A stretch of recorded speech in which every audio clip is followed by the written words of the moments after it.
السلام علیکم ورحمۃ اللہ وبرکاتہ۔ بسم اللہ الرحمن الرحیم۔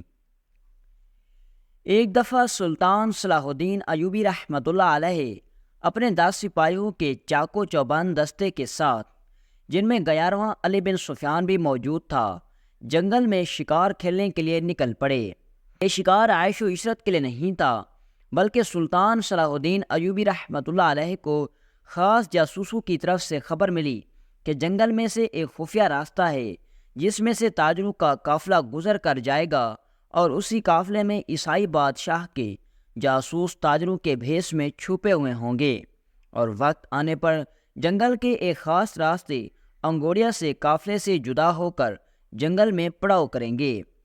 وہ جاسوس کوئی عام جاسوس نہیں، بلکہ صلیبی بادشاہ کے ماہر جاسوس ہیں جو اس نے فلسطین سے بہت سے داموں خریدے ہیں۔ وقت سے پہلے ان کو اگر پکڑا نہ گیا تو ہماری سرحدوں میں داخل ہو کر فساد برپا کریں گے، اور ہو سکتا ہے کہ ان کے ہاتھوں ایسی معلومات لگ جائیں جو آنے والے وقت میں ہماری جنگی حکمت عملی کو تہس نہس کر دیں۔ حتیٰ کہ سلطان کو یہ بھی خبر ملی کہ اگر ایک بھی جاسوس جنگل سے بچ کر نکل گیا تو سمجھو سارے جاسوس بھاگ گئے۔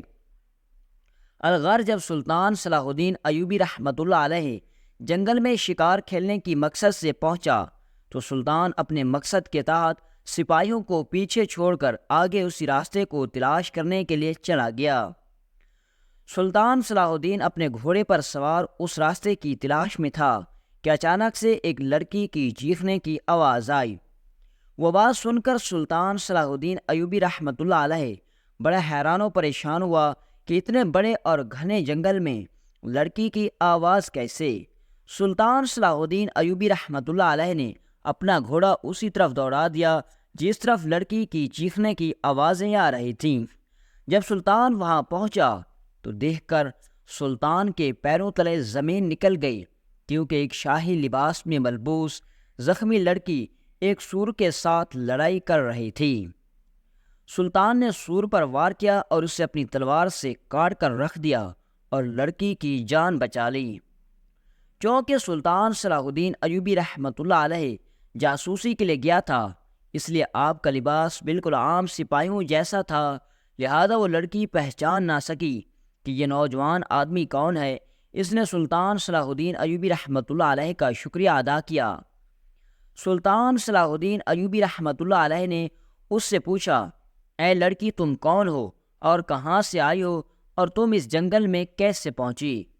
تو اس نے کہا کہ میں صلیبی بادشاہ کی شہزادی ہوں، ہمارے قافلے پر ڈاکو نے حملہ کر دیا اور میں اپنی جان بڑی مشکل سے بچا کر اس جنگل میں بھاگ آئی، لیکن میں ایک مصیبت سے نکلی تو دوسری میرے گلے میں پڑ گئی اور اس سور نے مجھ پر حملہ کر دیا۔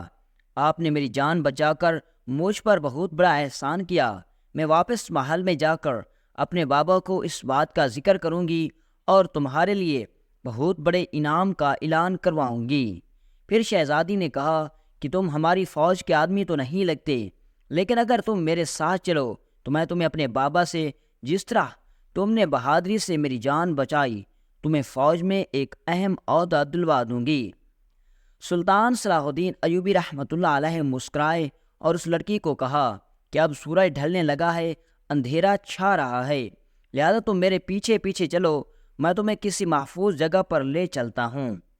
ادھر سپاہی آپ کو ڈھونڈ رہے تھے، لیکن سلطان صلاح الدین ایوبی رحمۃ اللہ علیہ ان سے بہت دور نکل چکا تھا۔ وہ گھوڑوں کے پیروں سے آپ کی پیروی کر رہے تھے، لیکن وقت بہت زیادہ گزر گیا تھا۔ چلتے چلتے سلطان صلاح الدین ایوبی رحمۃ اللہ علیہ کی نظر ایک غار پر پڑی تو آپ نے اس لڑکی کو کہا، شہزادی، آپ اس غار کے اندر چلی جائیں اور آرام کر لیں، کیونکہ اندھیرے کے ساتھ ساتھ سردی بہت زیادہ پڑ رہی ہے، ہو سکتا ہے کہ سردی کی وجہ سے آپ بیمار نہ پڑ جائیں۔ آپ نے اپنے جسم سے گرم چادر اتاری اور شہزادی کو اوڑھ کر کہا کہ تم اس غار کے اندر آرام کرو، میں باہر تمہاری حفاظت کروں گا۔ لڑکی بڑی حیران و پریشان تھی کہ ایک نوجوان نے میری کس طرح بہادری سے جان بچائی اور خود کو ٹھنڈ میں رکھ کر میری حفاظت کر رہا ہے۔ شہزادی غار کے اندر تھکاوٹ کی وجہ سے سو گئی۔ آدھی رات کو جب اس کی آنکھ کھلی تو اس نے دیکھا کہ سلطان صلاح الدین ایوبی رحمۃ اللہ علیہ تہجد کی نماز پڑھ رہے تھے۔ وہ یہ منظر دیکھ کر بہت ڈر گئی، کیونکہ اسے اب پتہ چلا کہ یہ نوجوان ایک مسلمان ہے۔ وہ مسلمانوں سے سخت نفرت کرتی تھی، کیونکہ شہزادی کو ہمیشہ بتایا گیا کہ مسلمان فساد برپا کرتے ہیں اور امن خراب کرتے ہیں۔ پھر وہ سلطان کو دیکھتے رہی۔ سلطان صلاح الدین ایوبی رحمۃ اللہ علیہ نے دعا مانگی، اور دعا مانگتے ہی سلطان کا چہرہ سرخ لال ہو گیا۔ پھر سلطان صلاح الدین ایوبی رحمۃ اللہ علیہ سجدے میں گر گئے۔ پھر جب سجدے سے اٹھے تو پھر سلطان کا چہرہ سرخ ہو گیا۔ ایسا 3-4 مرتبہ ہوا تو وہ لڑکی سلطان صلاح الدین ایوبی رحمۃ اللہ علیہ کے پاس آئی اور کہا، سلطان معظم، کیا آپ کی طبیعت خراب تو نہیں؟ آپ کا چہرہ بار بار سرخ کیوں ہو رہا ہے؟ کیا کسی بات کا آپ کو خوف ہے؟ سلطان صلاح الدین ایوبی رحمۃ اللہ علیہ نے کہا، مجھے کچھ نہیں ہوا، تم جا کر اندر آرام کرو۔ سلطان صلاح الدین ایوبی رحمۃ اللہ علیہ کی تمام رات عبادت میں مشغول رہے، اور اسی طرح سورج طلوع ہوا تو سلطان نے شہزادی کو ساتھ لیا اور چلتے چلتے ایک راستے پر آ گئے۔ اب سلطان کو تسلی ہوئی کہ یہ راستہ ہمیں جنگل سے باہر لے جائے گا۔ جیسے ہی سلطان صلاح الدین ایوبی رحمۃ اللہ علیہ اس راستے پر پہنچے تو تاجروں کا قافلہ بھی وہاں پہنچ چکا تھا۔ سلطان صلاح الدین ایوبی رحمۃ اللہ علیہ نے شہزادی کو محفوظ جگہ پر بٹھا دیا اور کہا کہ تم یہاں آرام کرو، میں جس مقصد کے لیے آیا تھا اس کو پورا کر لوں۔ سلطان صلاح الدین ایوبی رحمۃ اللہ علیہ نے اس قافلے کو چھپ کر دیکھنے لگا۔ جاسوسوں کی خبروں کے مطابق اس قافلے سے بہت سارے جاسوس علیحدہ ہو گئے اور ایک خفیہ راستہ لے کر وہاں پر چلے گئے۔ اب سلطان کو تسلی ہو چکی تھی، کیونکہ سلطان صلاح الدین ایوبی رحمۃ اللہ علیہ ان جاسوسوں کا ٹھکانہ دیکھ چکا تھا۔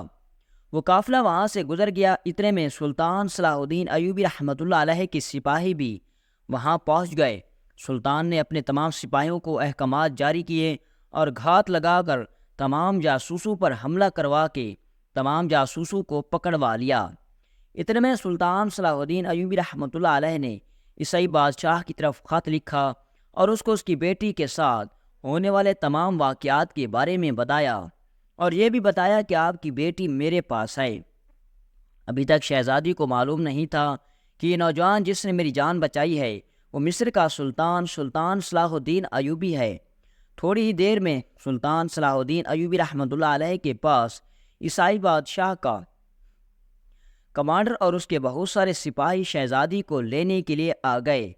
شہزادی نے سلطان صلاح الدین ایوبی رحمۃ اللہ علیہ کا بہت شکریہ ادا کیا اور کہا، اے نوجوان، میں اتنی رات سے تمہارے پاس ہوں، لیکن مجھے یہ نہ پتہ چلا کہ تم کون ہو اور کیا تم کسی فوج کے کمانڈر ہو یا کوئی عظیم انسان ہو۔ تو آپ رحمۃ اللہ علیہ نے مسکراتے ہوئے کہا، شہزادی، میں مصر کا سلطان صلاح الدین ایوبی رحمۃ اللہ علیہ ہوں۔ شہزادی نے کہا، سلطان معظم، جس کا نام سن کر بڑے بڑے بادشاہ کام جاتے ہیں، اب بات میری سمجھ میں آئی کہ جس انسان کا ایمان اتنا مضبوط ہو اس عظیم انسان کو کوئی شکست نہیں دے سکتا۔ لیکن ایک بات جو ساری رات مجھے پریشان کرتی رہی کہ جب آپ سجدے سے اٹھتے تھے تو آپ کا چہرہ سرخ کیوں ہو جاتا تھا؟ تو سلطان نے کہا کہ آپ بے انتہا حسن کی مالک ہو، اور مجھے بہت ڈر تھا کہ کہیں آپ کا حسن میرے ایمان کو قبضے میں نہ لے لے، اس لیے میں اس ڈر کی وجہ سے میرا چہرہ بار بار سرخ ہو جاتا تھا اور میں اللہ سے پناہ مانگتا تھا۔ اس کے بعد شہزادی نے سلطان صلاح الدین ایوبی رحمۃ اللہ علیہ کا شکریہ ادا کیا اور واپس روانہ ہو گئی۔